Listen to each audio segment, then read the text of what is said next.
코로나19 3차 유행이 본격화하면서 주말이었던 어제도 신규 확진자 450명 발생했습니다. 지역 발생 확진자 수가 이미 거리두기 2.5단계 기준을 넘어선 가운데 정부는 오늘 오후 거리두기 상향 여부를 결정할 예정인데요. 백순영 가톨릭의대 명예교수와 보다 자세한 이야기 나눠보겠습니다. 네, 어서 오십시오. 안녕하세요. 예, 500명 계속 3일째 이어지다가 나흘 만에 이제 400명대로 됐다고 하는데 450명입니다. 그게 이거 가지고 뭐 다시 꺾어졌다 이렇게 말할 수 없을 것 같은데 지금 추세는 어떤 겁니까? 예, 뭐 그래도 늘어나지 않은 거 다행이고요. 예. 일단은 주말이기 때문에 평소에 22,000건 하던 진단검사 수가 15,000건 정도로 줄었어요. 한 네. 3분의 2 정도 줄었는데 환자 수도 줄었기 때문에 그렇게 보이지만 실제 양성률은 3.01%나 돼서 이게 뭐 최대 양성률을 나타내긴 했습니다. 예. 근데 지금 전체적으로 보면 환자 수는 400명대, 500명대 이렇지만 우리가 뭐 해외 발생이라든지 이런 것들은 조절할 수 있는 부분이 분명히 아니고요.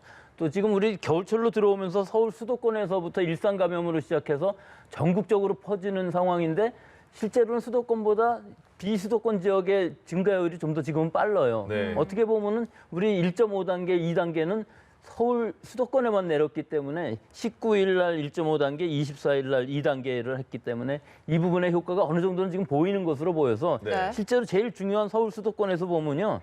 11월 초에 12일까지는 두 자릿수였었어요. 100명도 안 됐던 것이 20일 날 218명이 되면서 26일 날은 392명이 됩니다. 그렇지만 이때 이제 1.5단계, 2단계로 적성을 하면서 예. 그것이 서서히 줄어서 지금은 263명까지 떨어진 건 사실이에요. 예. 더 중요한 건 이제 내일 월요일 이것도 또 주말 효과거든요. 오늘의 주말에 진단 검수가 줄기 때문에 월요일 봐야 되고 또 화요일 또 대부분 수요일, 목요일이 많이 나오는데 이 2단계 효과가 나오려면 적어도 내주, 주 후반으로 가야만 어느 정도 나올 것이기 때문에 네. 지금 상황으로 보면은 격상을 한다 할지라도 서울 수도권 이게 굉장히 좀 어려운 부분이 분명히 있습니다. 예. 그런데 지방인 경우에 있어서는 일단 2단계로 좀 격상을 하는 것이 전체적으로 전국적으로는 기준을 넘어갔기 때문에 기준으로 보면 지금 400명 기준은 앞으로 환자 수가 300명으로 준다고 해도 일주일 안에는 2.5단계 기준이 전국적인 격상 기준이거든요. 예, 예. 네. 그렇지만 2.5단계가 아닌 2단계 정도를 하는데 서울 수도권인 경우에 있어서는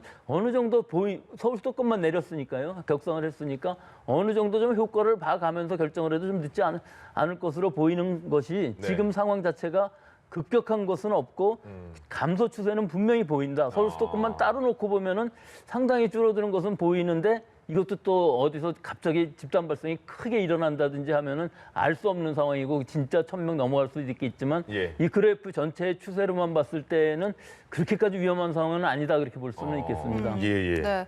교수님께서 말씀하신 대로 이미 전국 2.5단계 기준은 충족을 한 상태입니다. 따라서 오늘 오후에 이제 거리두기 격상 여부가 발표가 되게 되는데 여러 가지 방안들이 거론이 되고 있습니다. 수도권은 2단계를 유지하면서 뭐 핀셋 규제를 한다든지 아니면 전국적으로 2단계를 올린다든지 어떤 방안이 좀 유력하게 보십니까? 예, 뭐 지금 말씀하신 그대로 될 것 같아요. 서울 수도권인 경우 2단계를 하지만 실제 지금 2단계보다는 좀 강력한 단계가 있어서 제가 생각하기엔 이것도 2.25단계 뭐 그런 건 없지만요. 예. 예를 들어서 10명 이상 집회 금지라는 것은 2단계에 없는 얘기거든요. 그러네요. 그다음에 무슨 사우나라는 거 폐쇄하고 실내 체육시설 같은 것들 규제하고 뭐 여러 가지들을 핀셋 방역을 하는 것이 굉장히 중요해 보여서 예. 서울 수도권에서는 2단계는 유지하되 좀 더 강력한 방침들을 내세우고 또 실제 지방에 있어서는 2.5단계 수준이지만 2단계는 전국적으로 내려야 될 필요가 있는 것이 이 추세적으로 보면 지방 쪽에서는 더 많이 생기고 지금 보시다시피 뭐 김장이라든지 여러 가지 N차 감염들이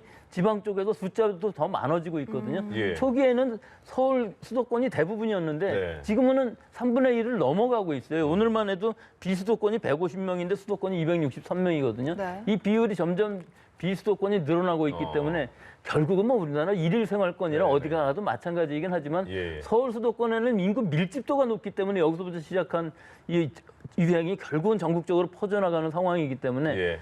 지방에 있어서의 2단계 격상이 더 필요한 것으로 보입니다.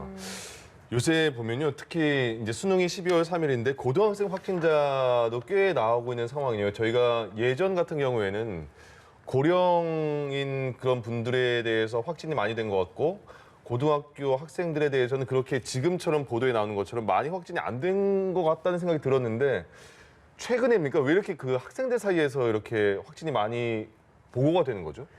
이거는 학생들뿐만 아니라 전체 젊은 층 안에서의 무증상 감염의 전파가 굉장히 많아진 것은 예. 실제로 8월 뭐 그 이전에 결국은 이태원 클럽 할 때 잘 생각을 해보시면은 100% 우리가 통제하지는 분명히 못했어요. 많은 네. 사람들이 감염이 되었지만 진단을 안 받은 사람들이 많았고 더구나 이제 8월로 가게 되면은 사랑제일교회라든지 8.15 집회 이런 것들을 하면서 전국적으로 환자들이 늘어나기는 했는데 진단 검사를 거부하면서 결국은 숫자가 상당히 많이 줄어들질 못하고 100명 수준을 유지하고 있었는데 우리는 완화를 했거든요. 예. 10월 12일 날 1단계로 완화를 했는데 이때 수준도 100명 정도 수준이었었는데요.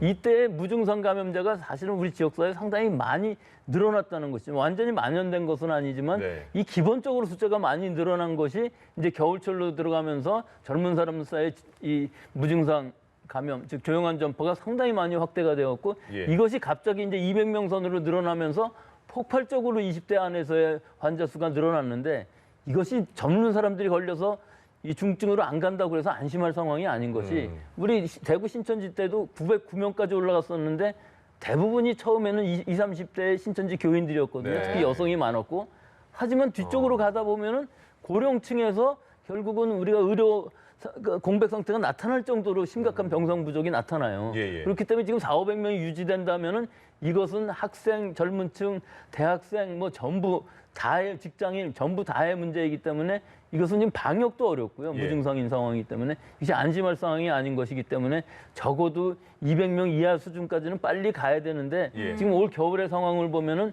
이 200~300명이라는 거 유지하기도 쉽지 않은 상황이고 네. 원체 저변에 많은 무증상 감염자들이 좀 있는 상황이라 전체적으로 거리 단계 격상도 좀 필요한 시기고 또 겨울이 좀 길지 않습니까? 네네. 그렇죠. 이 긴 겨울을 지금 2.5단계로 바로 올린다 그러면 그 다음 쓸 무기가 또 없어져서요. 예. 3단계는 지금 물 못하는 것이거든요. 지난번에 우리가 전체적으로 3단계로 했을 때에도 2단계에서 3단계를 못 올리기 때문에 중간에 2.5단계라는 것을 계속 유지를 하면서 이렇게 해왔던 것이 예. 지금 상황도 비슷합니다. 아마 겨울 지나가면서 더 추워지고 뭐 1, 2월에 갈 때까지는 이 악화된 상황을 유지하면서 우리 어떻게든지 의료 체제가 감당을 하고 역학조사도 제대로 해야 될 텐데 지금이 굉장히 중요한 시기죠. 수능도 있고 뭐 수능 끝난 이후에 연말 연시가 되는 이 상황들을 잘 통제하기 위해서는 지금 우리 국민들의 경각심이 굉장히 필요한 시기라고 보겠습니다. 그럼 교수님 일단 수능만 보면요. 12월 3일인데 수능은 이제 모든 확진자도 그렇고 무증상 감염자도 그렇고 뭐 증상이 있어도 다 시험은 보게 하는 거잖아요. 근데 그 사람들이 이제 그 중에서 말씀하신 무증상 감염된 학생들도 있을지도 모르고 그리고 시험 감수하는 선생님들도 확진이 됐는지 안 됐는지 아직 모르는 상황에서 어쨌든 다 같은 공간에서 전 학생이 있을 거란 말이죠. 그 이후에 거기서 이제 발생되는 확진자가 많이 나오지 않을까 이런 우려도 있던데요. 일단 제일 먼저 이 전날에 만약에 증상이 나왔을 때 이 학생들이 진단 검사를 받으러 갈 것이냐 하면은 네.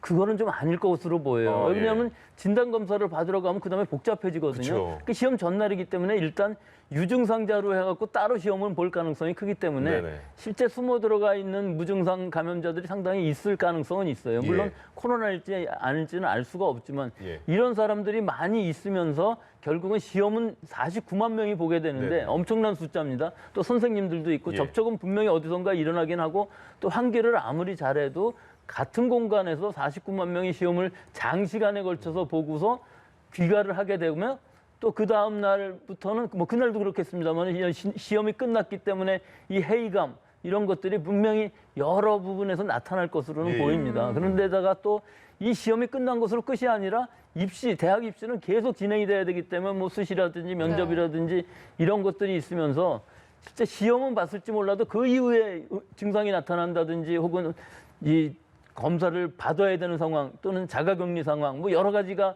일어나게 되면은 대학 입시에는 지장을 줄 수밖에 없거든요. 네. 그래서 시험이 끝난 이후의 방역도 상당히 힘들어질 것 같아요. 여러 가지 접촉들이 특히 젊은 사람 사이에서는 무증상 감염이 많기 때문에 이때 굉장히 큰 집단 발생이 일어나면은 상당히 이번 올 겨울 어려워지기 때문에 수능이 끝난 다음에 이 진단을 좀 선제적으로 받아야 되는 사람들, 특히 수능 본 사람들은 조금 올해는 참 얌전하게 지내시는 것이 좋을 것으로 보이고 아니면 그 수험생들이 49만 명이잖아요. 수험생들의 한정된 49만 명의 전수 검사 같은 거는 안 되는 겁니까? 가능하기는 하죠. 예, 예. 시간을 두고 하지만 그렇게까지 다 한다고 큰 의미가 있을 것 같지는 보이지 필요성까지는 않고요. 없고. 또 하나는 예, 예. 49만 명 다 한다고 그래도 결국은 가정 내에 있는 식구들까지 하면은 뭐 몇백만 명이 결국은 접촉된 거기 네. 때문에 그 수험생만을 하는 것은 좀 큰 의미가 없어 보이지만 예, 예. 수험생들 중에서라도 조금이라도 어떤 증상이 나타난다든지 몸이 좀 컨디션이 나빠진다든지 기침이 조금이라도 난다든지 미열이 난다든지 하면은 올해는 진단검사를 먼저 받으시는 것이 네. 그 앞으로의 수험 일정을 위해서도 빨리 받고서 빨리 낫는 것이 낫지. 예. 그것이 결국은 진단 늦게 받으면 수험에도 더 위험이 생길 것 같은 생각이 들어서 뭐 예. 하여튼 어떻게도 얘기할 수 없는 위험한 상황인 건 그러네요. 올해 수험생들 참 불쌍하게 네. 됐어요. 그러게요. 그리고 네. 우리부터도 이 학부모의 마음으로 정말 방역 수칙을 철저히 지켜야 될 것 같습니다. 이 군부대 얘기를 좀 해보면요. 군부대도 비상이 걸렸습니다. 이 전남 장성에 있는 군사교육시설에서 오늘 오전까지 파악된 확진자만 18명인데요. 이 후각 상실 증상이 나타났지만 3일 뒤에야 검사를 받은 것을 알려지면서 N차 감염 우려가 나오고 있거든요. 좀 어떻게 보십니까? 그렇죠. 증상 발현 이후에 6일째이기 때문에 이건 굉장히 이 전염이 상당히 강력하게 나타날 수 있는 시기에 밀접적 부대 내라는 상황이기 때문에 네. 물론 이분이 장교라고 그러시긴 그러게요. 하지만 예. 그 부대 내에서 교육을 받으면서 계셨다고 하니까 상당히 많은 사람들이 접촉이 됐을 것으로 보이는데 예. 다행히 지금까지 그 857명은 음성이었다고 하지만 네. 문제는 N차 감염이라는 의미는 음성이라도 증상이 나타나면서 양성으로 변환되는 사람들이 상당히 많이 있을 수가 있기 때문에 이 부분들이 상당히 더 많이 나올 가능성은 충분히 있다고 보긴 하지만 예. 또 부대의 특성상 지역사회로까지의 감염은 큰 염려는 없어 보입니다만은 이 안에서의 확진자 발생은 어쩔 수 없이 더 나올 수 있을 것으로 봅니다. 그러니까 안타까운 부분이 보통 우리가 그 언론에도 많이 나왔고 첫 번째 증상이 코로나 후각 냄새를 못 맡는다 이런 게 있었는데 이 장성 그 장교가 며칠 있다가 그거를 말을 했기 때문에 차단을 못했다 이런 얘기도 나오고 있거든요. 이게 사실은 굉장히 어려운 부분이 감기 증상이라는 것 자체도 이게 장교라고 그래도 초급 장교이시기 때문에 굉장히 젊으신 분이라 감기 증상도 그냥 좀 몸이 컨디션이 안 좋고 기침 콧물 조금 나는 그렇죠. 정도이기 때문에 그걸 느낄 수가 없고요. 예, 예. 후각이라는 것도 상당히 자기가 느끼기 상당히 어려운 부분이 네네네. 있습니다. 나중에 돌아보니까 그렇다는 것이고 지금 이런 상황에 있어서는 사실 젊은 사람들이 바로 진단받기가 실제 상황에서는 어렵기는 해요. 그러네요. 하지만 부대의 특성상 예, 예. 부대는 집단 생활을 단체 생활을 하는 곳이기 때문에 누구 하나라도 감염되면 그 주변이 많이 감염이 될 확률이 있기 때문에 네. 지금 올 겨울에는 이 단체 생활을 하시는 분들은 특히 조금 증상이 나타나시면 어떤 증상이라도 일단 진단검사부터 받아보시는 것이 좋을 것이라고 그러네요. 생각합니다. 교수님 말씀대로 정말 조금 감기 기운 있나 이래도 그냥 검사를 받는 게 지금은 맞다는 그런 말씀이잖아요. 그 정도보다 더 전에 그래요? 오늘날 컨디션이 좀 너무 몸이 묵직하고 좀 일어나기 싫다 이 정도만이라도 예, 예. 당장 오늘은 아니더라도 그 진행되는 것을 보고서 진단검사 받는 것이 단체 생활을 하시는 분들은 특히 중요하다는 것이죠. 그렇군요. 그 증상도 없이 지나가는 사람은 무증상 감염이라 우리가 찾아낼 방법은 없어요. 네네. 하지만 적어도 증상이 있을 때에는 진단을 안 받더라도 그럼 예. 일단 출근은 하지 말자. 예. 다른 사람하고 좀 격리를 하자 하는 것이 단체 생활에서는 좀 수칙이 돼야 될 것으로 봅니다. 그러니까 확실한 증상이 있는 다음에 검사를 하려면 이미 늦습니다. 그거는 늦는다. 많이 늦습니다. 알겠습니다. 네. 그 보니까요. 울산에서도 장구 시험장에서 17명이 확진이 됐는데 다른 층에 있는 사람도 그 감염이 됐어요. 근데 같은 엘리베이터를 탔다 이렇게 말하거든요. 근데 역학조사 과정에서는 같이 엘리베이터 탄 사람은 확인을 안 한 것 같아요. 이런 점은 약간의 그 빈틈이 아니냐 이런 지적도 있던데요. 그건 약간이 아니라 지금 확실한 빈틈. 콜센터라든지 여러 군데에서 실제로 있었던 일들이거든요. 네. 같은 건물인데 감염된 사람들이 있는데 실제로 접촉점은 엘리베이터밖에 없다고 역학조사에서 나올 수도 있지만 예. 사실은 그건 아닙니다. 음. 엘리베이터에서 버튼 만졌다고 감염되는 확률은 굉장히 적은 반면에 사실은 1층에 있는 화장실이라든지 이런 데에서는 모든 사람들이 그 1층 화장실을 갈 가능성이 굉장히 높아요. 네. 그런 데에서의 접촉이라는 것을 다 확인을 해야 되는데 문제는 지금 상황이 500명, 600명 이렇게 나오다 보니까 그 세밀한 방역 역학조사가 다 이루어지지가 못해서 실제로 그 건물에 있는 사람들이 확진자가 나올 가능성들이 더 있지만 예. 이것은 뭐 막을 방법이 없습니다. 역학조사에 못 따라가는군요. 지금 상황으로 보면은 예. 500명, 600명씩 나오면 그 접촉자들을 다 아주 세밀하게 찾아가야 되는데 네. 그런 세밀한 역학조사가 지금 상황에서는 좀 불가능하기 때문에 이것이 어디서 감염됐느냐를 지금 찾아내는 것은 불가능해 보이고 예. 일단 같은 건물에 있었으면은 본인들이 그것을 잘 파악을 하시고 진단검사 받으시고 조심하시고 하는 방법밖에 없는 것이 예. 이게 8.15 집회 때나 이 이후에 계속 마찬가지입니다. 콜센터부터 시작해서 쿠팡 너무 대규모의 사람들이 접촉이 되었을 때에는 일단 역학조사에 찾아간다기보다는 본인들이 자각 증상이 나타났을 때 먼저 선제적으로 진단검사를 받는 것. 증상이 없었어도 그 동선이 겹친다고 생각하면은 먼저 받는 것. 네. 이것을 해야만 지역사회 전파를 막을 수 있는 것이지 역학조사만으로는 한계가 있을 예. 겁니다. 네, 뭐 신속한 검사를 계속해서 강조해주고 계십니다. 또 중증 환자 병상 부족에도 대비를 해야 될 것 같습니다. 방역 당국이 젊은 무증상 환자는 자택에서 자가 치료하는 방안을 검토하고 있다라고 밝혔는데 사실 이 자가 치료 방안에 대해서 좀 의문도 들기도 하고요. 교수님께서는 어떻게 보십니까? 그렇죠. 이게 의문이라는 의미는 잘못하면은 자가격리와 마찬가지로 위반하게 되면은 일단 보호자가 감염되고 외출을 하게 되면 지역사회 전파가 일어날 수 있는 것이거든요. 네. 네. 이건 이제 단점이고 이것만 잘 지킨다면은 또 좋은 점이 굉장히 많습니다. 예. 일단 고령자라든지 기저질환자든지 증상이 있는 사람들 같은 경우에 있어서는 이렇게 하면 안 되겠죠. 네. 하지만 대부분의 영유아, 청소년들, 50대 이하 인분들인 경우에 있어서는 사실 증상도 하나도 없고 시간만 지나면 아무런 치료 없이 대증치료 중 뭐 해열제라든지 먹고서 날 수 있는 것이거든요. 네네. 그러니까 자기 의사에 따라서 또 가정의 그 환경에 따라서 방이 하나밖에 없는데 하면 안 되는 것이고요. 예. 또 보호자가 있느냐 없느냐에 따라서 또 방역 당국의 판단에 따라서 이거 모든 것을 수칙을 잘 지켜서 자가 치료를 한다 그러면은 굉장히 심정적으로도 안정이 되고 2주일, 3주일 지나면서도 기간이 오래 간다 할지라도 사실은 굉장히 쉽게 치료를 받을 수 있고 병상 확보에도 여러 가지 도움이 될 수가 있기 때문에 또 자기가 원해서 하는 경우가 있을 수밖에 없는 것이 네. 내가 보호자가 없고 누가 돌봐줄 사람이 없으면 시설에 자기가 자원해서 가야 될 것이고 예. 또 돌봐주는 사람이 내 가족이고 지인인 경우에 있어서는 그 사람이 감염되지 않도록 최대한 여러 가지 수칙을 지킬 것이기 때문에 이거 굉장히 장점도 많은 부분이라고 보겠습니다. 예. 지금 보면 김장 모임 같은 거, 그러니까 우리 지역 사회에 많이 부분적인 집합 모임에서 굉장히 요새 많이 생기잖아요. 김장에서도 굉장히 많이 생기고 지금 그러니까 모였다 하면 생길 가능성이 굉장히 많이 커진 것 같아요. 그럼 지금 도대체 모임을 하지 말라고 하지만 피치 못하게 모임을 할 수밖에 없는 그런 상황도 있고 조심은 마스크 외에는 어떤 걸 더 해야 됩니까?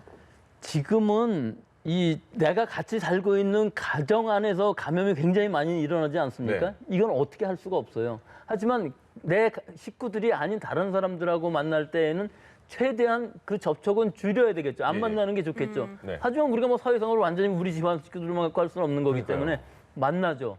만나는 것까지는 좋지만 2m 거리 두기 하고 마스크만 쓰고 있다고 하면은 일단은 기본적으로 방역이 되는 것이고 또 어떤 접촉이 있을 때는 꼭 손 씻기. 예. 뭐 전부 기본적인 원리입니다. 네. 하지만 이것들이 대규모 모임이 되면 곤란한 부분이 있습니다. 즉 내가 모르는 사람들을 많이 만나는 장소에는 가지 않아야 될 것이고 예. 지인이라든지 많이 본 사람들이라고 할지라도 지금 이 겨울에는 저 사람들이 혹시 감염되었을지 모른다는 것을 항상 잘 유념을 하시고 행동을 하시면은 사실 우리가 알고 있는 지금 지식만으로도 충분히 다 막을 수는 있는 상황인데 예. 그것이 막을 수 없는 상황이 되는 것이 좁은 환경에서 환기가 안 되는 상황에서는 나는 다 방역 수칙을 지켰지만 공기가 감염이 될 수가 있는 것이거든요. 네. 그렇기 때문에 더 중요한 것은 어떤 환경일 때 환기가 과연 잘 될 수 있느냐.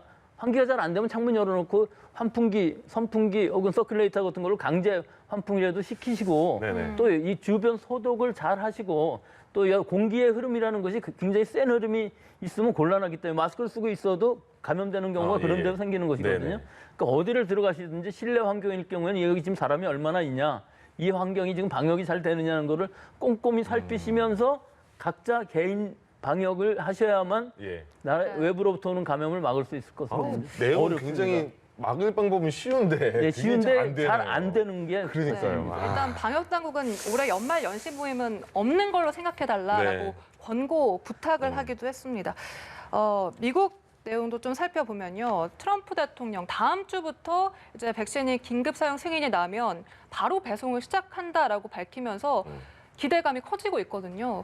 좀 백신이 시작이 된다면, 접종이 시작이 된다면 어느 정도로 나아질 거라 보시는지요? 저도 참 궁금합니다. 예. 이 다음 주에 배송은 하지만 실제 12월 10일 날 FDA에서 승인을 하면은 긴급 사용 승인을 하면은 당장 배송한 걸로 11일부터는 접종을 하겠다는 거거든요. 그러니까 승인은 아직 안 났잖아요. 안 났죠. 예. 11일은 이제 난다고 생각하고 예, 예. 다 하는 네. 거죠. 음. 이 콜드 체인도 돼야 되니까 마이너스 70도에서부터 가갖고 20도, 네. 2도에서 8도까지 접종을 해야 되는 것이거든요. 예, 이 예상되는 시나리오가 여러 가지가 있어요. 일단 11일부터 의료진, 또 고령자, 기저질환자 이런 우선순위대로 마칠 텐데 실제로 안 맞겠다고 그러는 사람들이 40%는 그러게요. 넘어요. 예, 예. 그러면서 예를 들어서 의료진 다음에 이제 고령자를 맞췄을 때 60대 이상, 70대, 80대 우선순위가 뭐 나이가 많은 사람들이 더 먼저 맞을 거 아닙니까? 네네. 그럼 우리 지난번에 독감 백신에서 보셨다시피 이 백신을 맞았는데 사망하시는 분들이 분명히 생길 겁니다. 예. 더구나 이 2회를 맞춰야 되기 때문에 어. 장시간에 걸친 접종이에요. 네. 그렇게 되면은 이 후유증이 아닌데도 불구하고 패닉 상태가 생길 부분들이 분명히 있고요. 네. 네. 실제 이 mRNA 백신은 고열이 난다든지 하는 후유증이 더 많습니다. 부작용이. 이 독감 백신이나 이런 것보다도. 그런데도 2천만 명 정도를 올해 내에 맞힌다고 그러니까 이것이 상당히 좀 어떻게 돌아갈지 우리 궁금하기도 하고요. 그다음에 이제 내년부터는 매달 3천만 명씩 맞힌다고 그러는데 예. 한 5, 6개월 지나면은 집단 면역이 형성될 것이다. 네. 이렇게 예상을 하고 있는데 그렇다면 과연 우리가 다 마스크 벗고서 방역 안 해도 될까요? 예. 이건 아닌 것이 네. 이 지금 이 상황에서 백신을 맞는 사람들이 지금 다른 바이러스든지 혹은 코로나19 무증상 감염도 많고 미국 같은 경우는 만연해 있기 네. 때문에 어떤 사람들한테 맞힐 것이냐 하는 것도 상당히 힘든 부분이 있어요. 지금 무증상 감염으로 감염돼 있는 사람한테 이 백신 맞히면은 어떤 효과가 나타날지 이게 굉장히 많을 거거든요. 이 더 중한 증상으로 갈지도 모르는 상황이 있을 수가 있기 때문에 예. 이런 여러 가지 부작용이라든지 혹은 방어 효과라든지 이런 것들을 아마 한 두세 달만 지나면 우리가 후유증 같은 것들은 금방 알 수가 있기 때문에 네. 우리 입장에서 보면은 일단 좀 미국하고 지켜보자.